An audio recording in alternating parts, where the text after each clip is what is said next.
Hi guys, welcome back. Yeah, I'm kind of glad I got all the Beatles songs downloaded on my other device, or on this device, because Apple Music is weird, so at least I have them off the CD on my device, so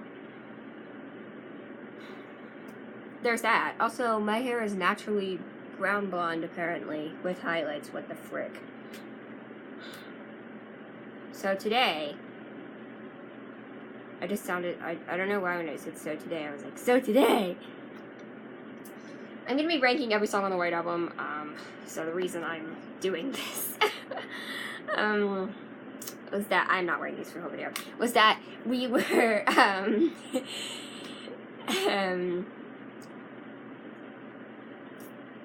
like, driving to Virginia, and anyway, we were listening to White Album, and I figured, okay, why not? Also, I'm going to, mostly just talk about these songs, and maybe sing a little bit of it, because I don't want copyright infringement here, because it's the Beatles. Shame on you, Yoko, you let them use Revolution in a shoe commercial. I'm kidding, I don't know, shame on Yoko, I'm kidding.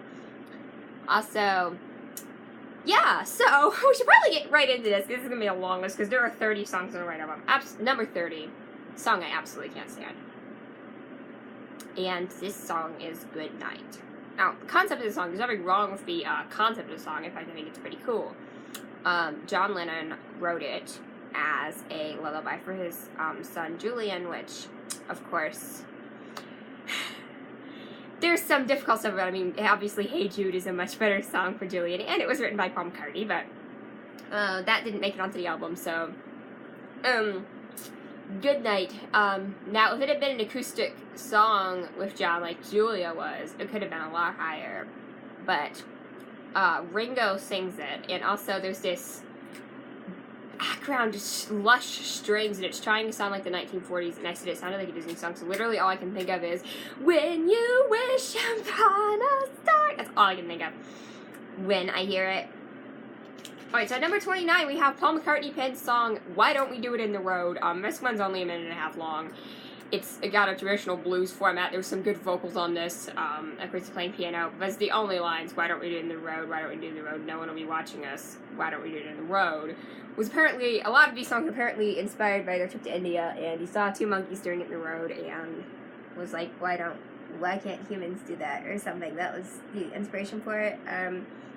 Which, it's just it has hardly any lyrics. It's very short. It's not really much of a song, and also it's just kind of a silly premise to begin with.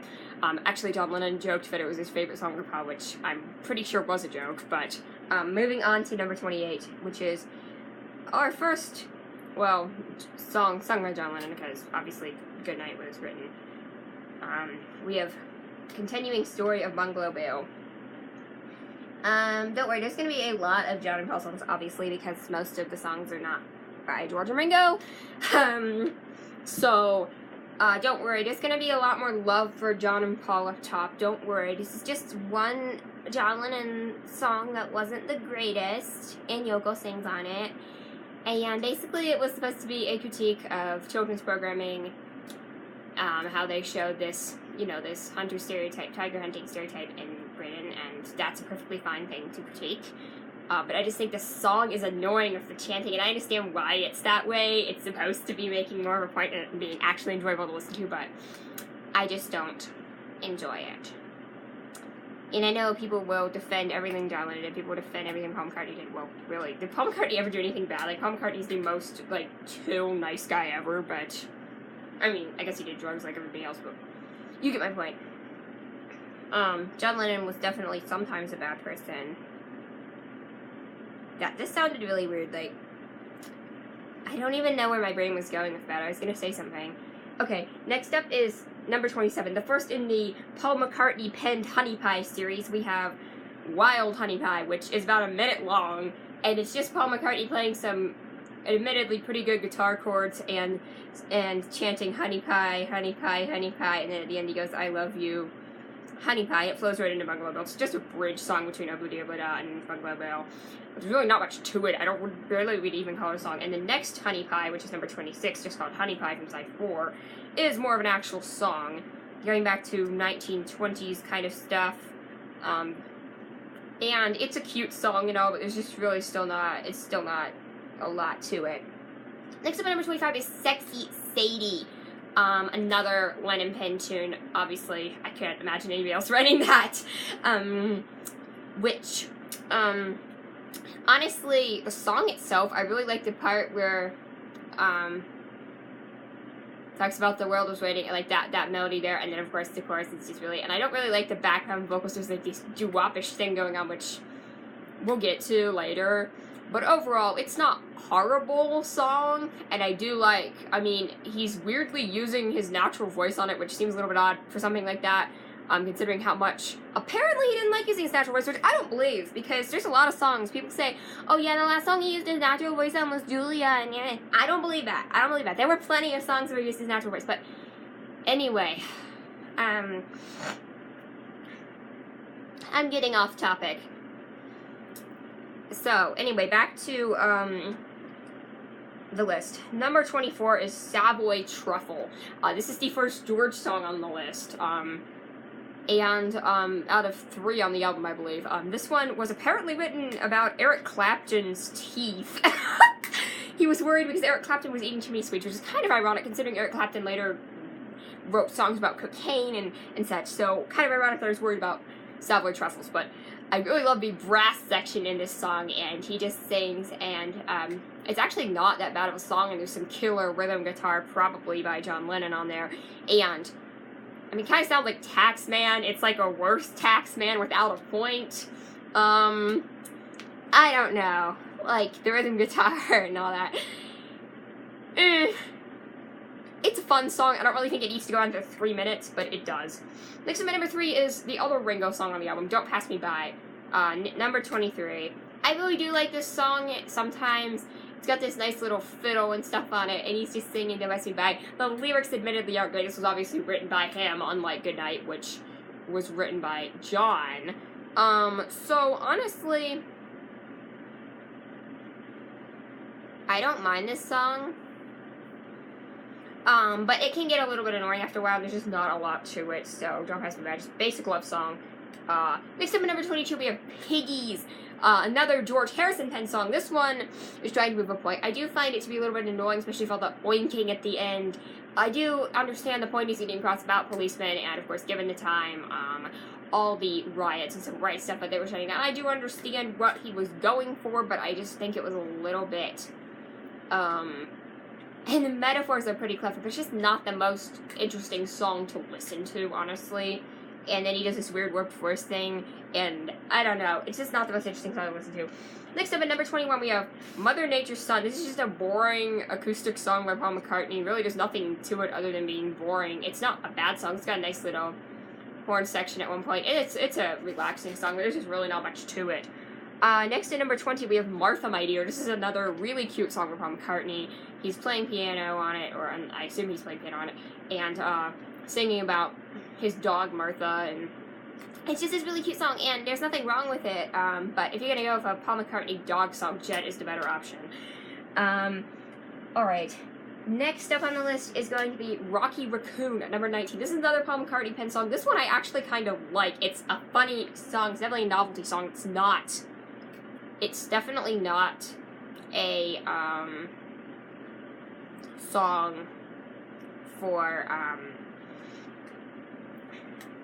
certain purposes. It's very much a novelty song, and I do really enjoy the song. At the beginning, he's doing this really funny American mountain accent, which is really funny, and then he goes into his regular voice and starts singing. And it tells a story. It's one of those third-person story songs like Oda Rigby or She's Leaving Home, except it's a silly story this time. Paul McCartney was good at those. Very rarely to see, and obviously the majority of songs are going to be in first and second person. That makes perfect sense. I was very, primarily in first person with sometimes second, you know, I love you. Primarily, what I find to be really interesting is that John Lennon, you see him very rarely go into third person at all. I mean, obviously second person, I mean, a lot of it's implied second person. I mean, even something like Imagine is telling you to imagine it's easy if you try. Sorry. I'm not trying to make fun of that song or anything. I love that song, but I was just saying that, so, anyway, it just sounds funny when it's like, most average people can't pull off saying it's easy if you try with a straight face, just because also there's Forrest Gump. So moving back into this, which is really odd because the majority of Good Morning, of course, is in, from Sgt. Pepper's, of course, is in second person and in explicit second person with you do this, you do that, which I think is really, really interesting, and of course slips into first person, but, and I actually think that song is incredibly underrated. I'll have to rate the Sgt. Pepper song some other time, but, getting back to the White Album, I was talking about, Rocky Raccoon being one of those little third-person Paul McCartney ditties, which, it's a cute song. There's nothing wrong with it. I do think it kind of funny, but overall not the best song he ever did. Next up at number 18 is Revolution 9. Now, this is not really a song as much. It's just sort of a composition. There's a lot of noise. It's really, really interesting. The reason I like this so much is, especially if you're just driving, like, play it really loud on your car speakers, and just listen for, or put it on a stereo, just listen for the Easter eggs. There's a lot of things I catch every time, which I don't usually catch. There's this really bizarre part at the end where Yoko Ono starts talking about being naked, and then there's, like, early on, John Lennon is saying all these random non sequiturs, all these random things, and listing, like, dance names, like the Watusi, the twist, like, all this stuff.